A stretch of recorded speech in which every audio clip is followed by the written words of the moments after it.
Ayan guys, yung ating Euro 150. Ayan, good morning, good morning. Ayan, magpapalit tayo guys ng ignition switch guys, kasi naglulos yung ating susian guys. Biglaan na lang namamatay pagka tumatakbo guys, nagagalaw, kaya papalit tayo. Palit natin guys, ordinary lang, pero pwede na to guys, wag lang nababasa, matibay din. So ayun na guys, tatagalin na natin yung kanyang head cover guys sa kanyang headlight.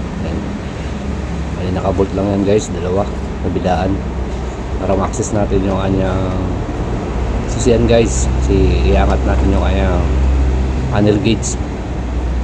May lock kasi sa ilalim yun guys, kaya tatanggalin natin yan para ma-access natin ng maluwag.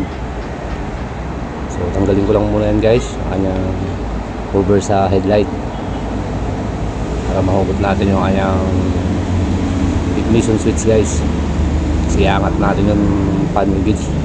May lock kasi yun guys, kaya kailangan natin sungkitin. So abang-abang na lang guys, at tatanggalin ko muna. Pakita ko na lang sa inyo mamaya guys pag natanggal na natin yung kanyang lumang susian guys, mapalitan natin ng bago.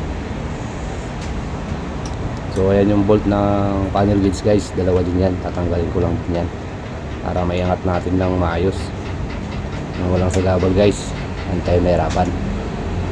So tatanggalin ko lang yan guys, abang na lang kayo.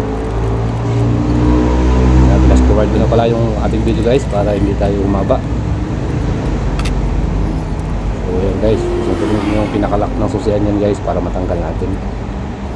Bali may lock kasi yun guys na dalawa, parang pinakataingan niya guys para push natin, para ilabas natin guys yung kanyang susian na luma, stock na susian guys.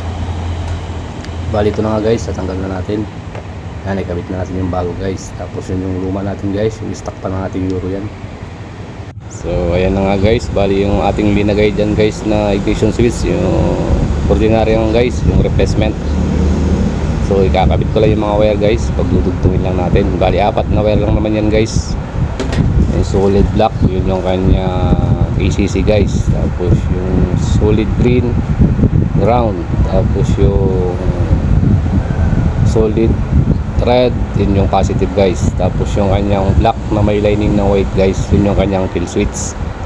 Bali hindi naman kayo maliligaw dyan guys, kasi color coding lang naman yan guys. Kaparehas lang din siya daw ng TMX 155 guys, itong Euro 150, yung kanyang color coding.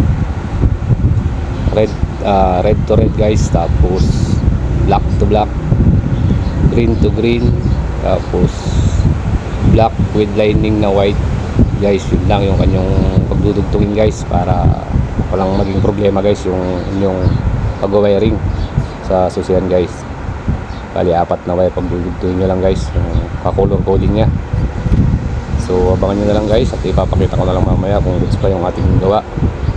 Bali nilagyan ko pala yan guys ng sinkable tube, tapos babalutin ko rin ng electrical tape yan guys maya maya para secured na hindi mapasukan ng tubig guys.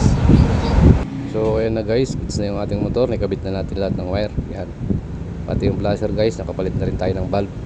So okay na yung ating motor guys. Yan, kikita nyo naman, okay na, nakapermera na siya, may ilaw. So goods na yan guys. So hanggang dito na lang guys, maraming salamat.